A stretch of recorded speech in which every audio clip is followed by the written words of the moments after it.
नमस्कार भक्तों। स्वागत है आपका हमारे YouTube चैनल में जिसका नाम है प्रभु भक्ति अनंत शक्ति। भक्तों, आज हम अपने इस YouTube चैनल के माध्यम से आपको महामृत्युंजय मंत्र के बारे में जानकारी देंगे। महामृत्युंजय मंत्र की रचना कैसे हुई और इसकी रचना किसने की तथा इसकी शक्ति के बारे में भी आपको जानकारी प्रदान करेंगे। मित्रों, शिव जी के अनन्य भक्त मृकंड ऋषि संतानहीन होने के कारण दुखी थे। विधाता ने उन्हें संतान योग नहीं दिया था। मृकंड ने सोचा कि महादेव संसार के सारे विधान बदल सकते हैं, इसीलिए क्यों न भोलेनाथ को प्रसन्न कर यह विधान भी बदलवाया जाए। मृकंड ने घोर तप किया।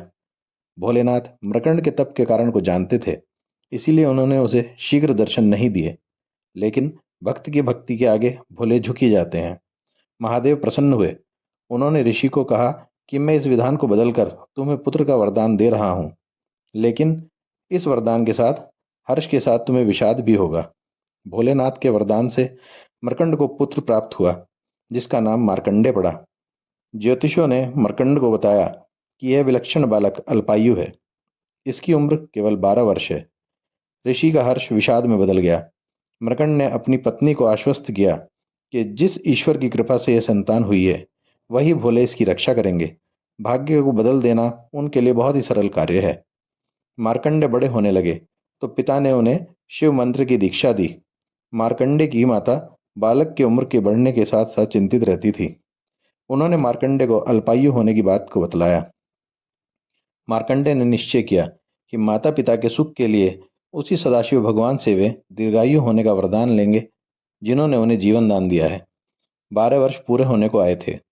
मार्कंडे ने शिव जी की आराधना के लिए महामृत्युंजय मंत्र की रचना की और शिव मंदिर में बैठकर इसका अखंड जाप करने लगे। समय पूरा होने पर यमदूत उन्हें लेने के लिए आए। यमदूतों ने देखा कि बालक महाकाल की आराधना कर रहा है, तो उन्होंने थोड़ी देर प्रतीक्षा की। मार्कंडे ने अखंड जप का संकल्प लिया था। यमदूतों का मार्कंडे को छूने का साहस न हुआ और वो लौट गए। उन्होंने यमराज को बताया कि वे बालक तक पहुंचने का साहस नहीं कर पाए। इस पर यमराज ने कहा कि मर्कंड के पुत्र को मैं स्वयं लेकर आऊंगा। यमराज मार्कंडे के पास पहुंच गए। बालक मार्कंडे ने यमराज को देखा तो जोर जोर से महामृत्युंजय मंत्र का जाप करते हुए वह शिवलिंग से लिपट गया।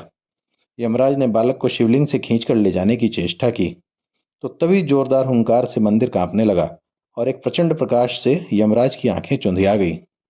शिवलिंग से स्वयं महाकाल प्रकट हो गए। उन्होंने हाथों में त्रिशूल लेकर यमराज को सावधान किया और पूछा, तुमने मेरी साधना में लीन भक्त को खींचने का साहस कैसे किया? यमराज महाकाल के प्रचंड रूप से कांपने लगे। उन्होंने कहा, प्रभु, मैं आपका सेवक हूँ। आपने ही जीवों के प्राण हरण करने का यह निष्ठुर कार्य मुझे सौंप रखा है। भगवान चंद्रशेखर का क्रोध कुछ शांत हुआ तो वो बोले, मैं अपने भक्त की स्तुति से प्रसन्न हूँ और मैंने इसे दीर्घायु होने का वरदान दिया है। तुम इसे नहीं ले जा सकते। यम ने कहा, प्रभु, आपकी आज्ञा सर्वोपरि है। मैं आपके भक्त मार्कंडे द्वारा रचित महामृत्युंजय मंत्र का पाठ करने वाले को त्रास नहीं दूंगा। महाकाल की कृपा से मार्कंडे दीर्घायु हो गए। उनके द्वारा रचित महामृत्युंजय मंत्र काल को भी परास्त कर सकता है। हर हर महादेव। ओम नमः शिवाय।